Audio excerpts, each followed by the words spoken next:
Kuasa hukum bongkar rekaman CCTV Mawa, diduga ilegal. Kuasa hukum saksi bernama Viola, Dedi DJ mengungkap asal rekaman CCTV yang dimiliki Wardatina Mawa. Viola merupakan rekan kerja Inara yang juga menjadi saksi kunci terkait laporan istri Siri Insanul Fahmi soal illegal akses.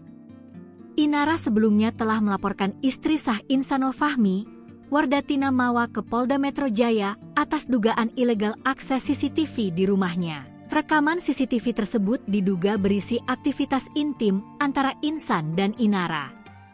Laporan Inara tersebut dilayangkan setelah Mawa melaporkan mantan istri Virgon atas dugaan perzinaan. Adapun laporan Mawa telah naik sidik dan polisi siap gelar perkara.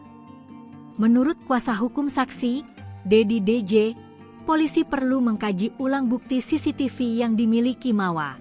Dedi DJ lantas menjelaskan asal rekaman CCTV yang dimiliki konten kreator asal Medan, Sumatera Utara itu. CEO dari DJ Law Firm itu menyebut, bukti yang dikantongi Mawa didapat dengan cara ilegal.